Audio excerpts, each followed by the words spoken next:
After creatures decimate the world, a man uses his affliction to save people, even if it's against their will. Sebastian and his daughter Anna play at an empty gym when they hear something outside. Quickly, the two head to the tunnels, but someone hits Sebastian with a pipe. Blind strangers steal his bag but spill his stash of food. While the robbers gather them, Sebastian grabs a broken bottle to fight, but Anna discourages him. As they head out later, Sebastian thanks Anna for not letting him hurt those people. They then put on blacked out goggles before heading into a world plagued with creatures that drive people to end their lives. Soon, they see a group of blindfolded people, so Sebastian tells Anna to hide until he calls her. The father asks the strangers for help, claiming to know where to find a generator. The leader, Marcial, asks if Sebastian is alone, which the man confirms. Just then, an ominous presence approaches, so the group hurries away and brings Sebastian with them. At the bus warehouse where their group resides, their doctor, Liliana, mends Sebastian's wound, not noticing him eyeing the key box on the wall. During dinner, Sebastian meets a blinded man, Lazaro, whose former group was invaded by people who survive after seeing the creatures outside. Instead of ending their lives, those people worshipped the monsters and wanted everyone to see them. The leader drew eye symbols on their foreheads before dragging them outside. However, Lazaro noticed a knife and blinded himself, so the people ignored him. Later, while the rest sleep inside a bus, Sebastian sneaks into the doctor's office and retrieves keys from the box. In the morning, Liliana woke to Sebastian trying to start the bus. Before she can stop him, he locks himself into the driver's side and finally starts the vehicle, locking everyone inside. The others wake up, so Marcial helps Liliana stop Sebastian. They manage to break the door, so Marcial tries to wrestle the wheel off Sebastian's hand. Despite their efforts, Sebastian crashes the bus through the waterhouse doors, bringing everyone outside. However, he hits another vehicle, making the bus flip. Sebastian climbs out, followed by Marcial. Before the leader can confront him, one of the creatures approaches and convinces Marcial to end himself. In Sebastian's eyes, the man's soul escapes his body and goes to heaven. When Liliana comes out, Sebastian forces her to open her eyes. Upon seeing the monster, Liliana hallucinates someone she loves, whom she follows until she rams her face against the bus's moving wheel. The madman then apologizes to Lazaro since he won't be able to see the creatures. Another man lights the bus's spilling fuel tank, setting himself and everyone inside on fire. Again, Sebastian sees this as their souls being freed. Finally, his daughter joins him, assuring her father that the souls will go to a beautiful place. She promises that he'll go there soon. In the meantime, he must be the shepherd and guide the lost sheep. In reality, however, Anna is only in Sebastian's hallucination. 9 months ago, Sebastian was an engineer working on renewable energy. One day, he received a call that several power plant workers had thrown themselves into the turbines. Concerned, he drove to their office and saw everyone panicked. His wife, Laura, called him, warning him that the news was reporting accidents everywhere. Sebastian watched the news and learned that the WHO had declared that a wave of psychotic behavior was causing the accidents. The terrified man rushed to fetch his daughter from school, only for someone to drop onto his car. Sebastian went to the subway instead, but a rumbling came from the tunnels, catching everyone's attention. Worried, Sebastian moved away while many became drawn to whatever was in the darkness. They then started jumping onto the tracks, taking others with them. With the train incoming, dozens of people awaited it, while Sebastian fought not to fall. Fortunately, he pulled himself upright before he got hit. He raced to Anna's school on foot, where he found their teacher dead on her desk while the students cowered in fear. Finally reunited with his daughter, they headed to the exit, but something exploded outside, so they took a detour through the chapel. There, Father Esteban stopped them, wondering if they weren't ready to see the creatures. He used to think that the days of miracles had ended, but on that day, it changed. Sebastian argued that people dying wasn't a miracle, but Esteban was convinced that seeing the Lord's eyes was just too much for their mortal minds. He then went outside to see his miracle. After this encounter, Sebastian hid Anna under his suit while he kept her eyes on her seraphim pendant. He guided her home and reunited with Laura, only for his wife to get hit by a car. At present, Sebastian confesses his sins at the church since he lied to save the souls from the bus warehouse. When he heads outside, he discovers bodies hung with symbols on their foreheads. One is still alive and repeatedly hits his head against the window behind him. Sebastian asks the survivor if he's seen the creatures, and the man merely shares that they traveled light years to take them to the stars. The madman corrects him that they're angels, not aliens, so the survivor hits his head on the window hard, finally releasing his soul. Later, Sebastian finds someone breaking into a pharmacy. When she hears him approach, the woman calls out to him and introduces himself as Claire. Suddenly, a blindfolded dog tackles Sebastian down. Claire's companions, Rafa and Octavia, accuse the man of sneaking up on them, but Sebastian claims that he's been robbed, so he wasn't sure if he can trust them. Just then, the dogs become agitated, alerting them that the monsters are approaching. Sebastian begs them to take him, offering to take them to the generators. With no choice, they lead him to a bomb shelter where Sebastian meets Isabel and her husband, Roberto, and a German girl named Sofia, who reminds him of Anna. The men interrogate Sebastian, so he claims that he was with another group, but they're all dead. Rafa questions if he killed them, but Sebastian lies that men who traveled without blindfolds forced his group to see the creatures. He only survived because he hid. Dismissing this, Rafa demands for the generator Sebastian promised. His hallucinations of Anna warn him that if he takes the men outside and returns alone, the others will suspect him. Instead, she suggests using Sophia to lure them all out. Sebastian then admits to lying about the generators, but defends that he was scared. Still, Rafa refuses to take in the liar and tries to drag him outside. Sophia stops Rafa, but he doesn't understand her since she only speaks German. Just then, Sebastian translates for her, as he knows the language due to his previous job. This finally allows the group to hear Sophia's story. She and her mother were on a cruise ship when they arrived in Barcelona. At the port, they found people panicking, and many jumped into the water. They retreated to a van where her mother covered the windows. They then heard an emergency broadcast over the radio, claiming that there was a safe place on a mountain. When asked which mountain it was, Sophia drew a castle on a hill with a gondola lift, and Isabel deduces that it's Montjuic. Sophia and her mother tried to go there, but she tripped and let go of her mother's hand, leading to them getting separated. Isabel points out that Montjuic might be safe, to which Rafa agrees. If a shelter was built there, it should be walled up with only the lift as the access, allowing survivors to get in while the monsters can't. Sebastian adds that if Sophia's mother is still alive, she would have gone there since it's the only place both she and her daughter knew. He also points out that they'll run out of food soon, since they can't grow anything underground. With that, they agree to head to Montjuic. The following day, the group traverses through the city, checking letters inside apartment buildings to figure out where they are. While following them, Sebastian recalls how he used GPS tracking and Bluetooth earphones to navigate 8 months ago. He went to a hospital because Anna was sick, but everyone there was already dead. The night after leaving the shelter, Sebastian quietly damages Rafa's dog's leash while everyone is asleep. The next day, while everyone continues their journey, Anna points out the monsters nearby, so Sebastian removes his goggles without anyone noticing. The dogs bark as the creatures start whispering to the rest of the group in their loved ones' voices, confusing them. During this, the dog's leashes break and Sophia starts walking away. The creatures pretend to be Sophia's mother, but before she can remove her blindfold, Octavia grabs her. Rafa soon hears the dogs whining, so he removes his blindfolds to check on them. This allows the monsters to show themselves, and Rafa immediately slams his head against the car window. With their owner dead, the dogs go to him, but one accidentally removes its blindfold and sees the monster, which makes it bite Roberto's hand. Octavio breaks into a building, so he takes Claire and Sophia inside and signals the others to follow. Sebastian, who's been watching them, realizes that he can't make the others see the monsters yet, so he joins them, pretending to have gotten mixed in the confusion. While she cleans his wound, Roberto tells Isabel that the monster sounded like her and her lover, whom she cheated on him with. Isabel asserts that it wasn't her, adding that what she heard was their argument when Roberto discovered her relationship. This puts tension between the two. Meanwhile, Sebastian checks on Claire, who feels guilty over letting Sophia go during the commotion. She questions how the monsters can trick them, so Octavio suggests that they don't have a permanent state until their victims give them something to become. Sebastian then wonders what Claire heard, so she shares that it was her brother, Jack, who died while she was away. When asked what he heard, Sebastian changes the topic, pointing out that Sophia is missing. He finds her in another room, crying over her mother. To make her feel better, Sebastian gives her Anna's seraphim pendant, explaining that they're the most beautiful of the angels. 7 months ago, Anna prayed to this pendant as men broke into their neighbor's home. The intruder's leader, who turned out to be Esteban, marked their captive's forehead and opened his eyes. While this happened, Sebastian placed headphones on Anna to drown out the screams as they hid. At present, while everyone is asleep, Anna's apparition reminds her father that Sophia isn't his daughter. Suddenly, Claire walks in, asking who Anna is, since she saw the name on Sophia's new pendant. When Sebastian doesn't answer, she assumes that he heard Anna's voice when the monsters attacked. Seeing him troubled, she sympathizes with him, admitting that she wishes to hear her brother's real voice. However, she knows that what's out there isn't really him, so it's the same with Anna. In his hallucination, Anna tells her father that the woman is lying to destroy his faith. Later, they find Roberto's wound infected, so they search for supplies in the apartments upstairs. While blindfolded, Octavia shuts the windows while Claire searches for medicines. Sebastian finds an open window in the dining room, so he lures Octavio there. Thinking it's safe, Octavio removes his blindfold and immediately sees the monster outside, so he stabs himself with a knife. This time, however, Sebastian doesn't see the soul escaping his body. Hearing him panic, Claire goes to him, blindfolded. The monster whispers in her ears, alerting her that they're in danger. Anna instructs her father to remove her blindfold, but the man hesitates and leaves with Claire instead. Meanwhile, Roberto admits to his wife that he wouldn't have divorced her because of her relationship. He was just hurt, while Isabel admits that she only cheated because she was lonely. The others return, announcing that Octavia died. As Claire gives Roberto the medicine she found, she quietly shares that Sebastian claimed that Octavio left the window open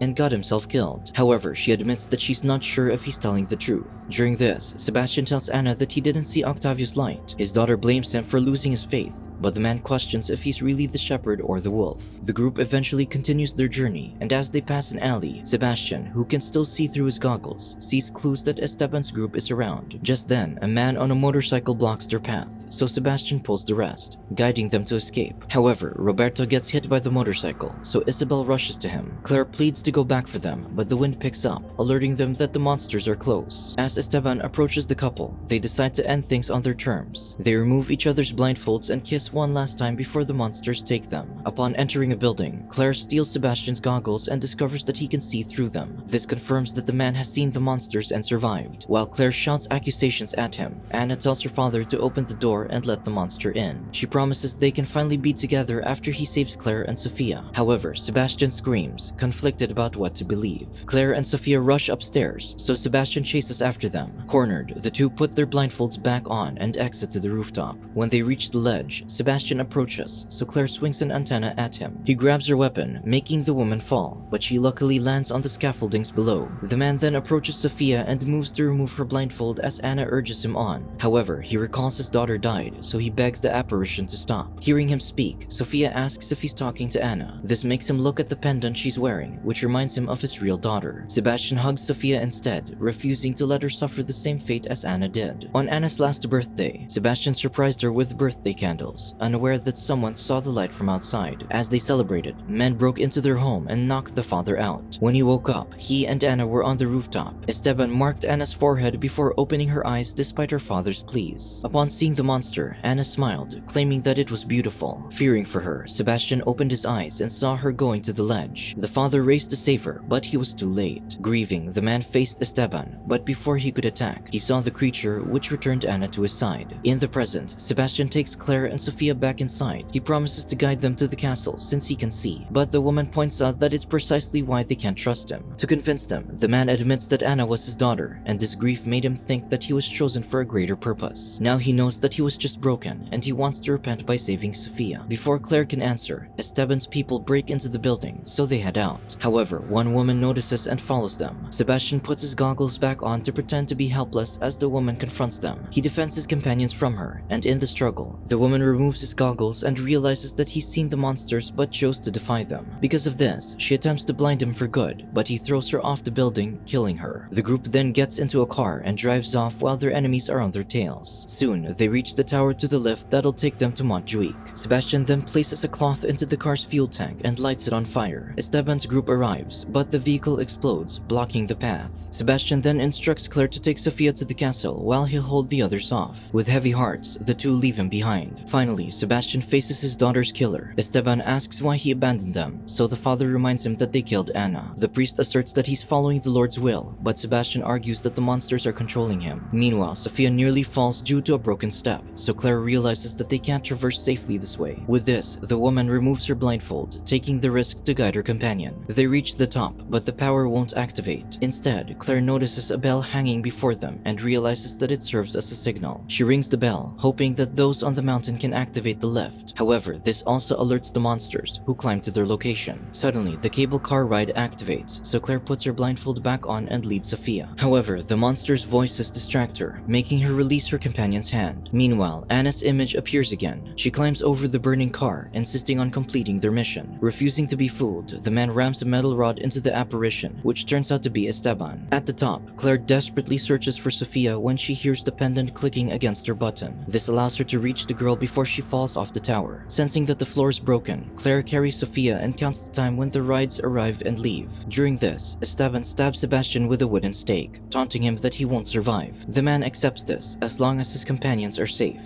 Finally, Claire takes the leap and lands inside the ride at the same time as Esteban takes his last breath. With the fight over, Sebastian collapses, bleeding out as he watches the cable ride take his companions to safety. Soon, a group of soldiers leads the women into the castle, where there's a thriving community. Among them is Sophia's mother, who reunites with her daughter. Meanwhile, Claire is examined to ensure that she's not amongst those who worship the creatures whom they call the seers. They take a blood sample, explaining that the seers have chemical alterations in their blood, likely caused by extreme emotions like trauma and grief. They hope that it'll lead them to develop an immunity. Unbeknownst to Claire, they extract a compound from a seer's blood and inject it into laboratory rats. Afterward, they expose the rodents to a captured monster to test if they would survive. In the end, the rats die as their experiment fails once again. Subscribe to watch more videos like this, turn on notifications and leave a like to help the channel out. Thank you for watching.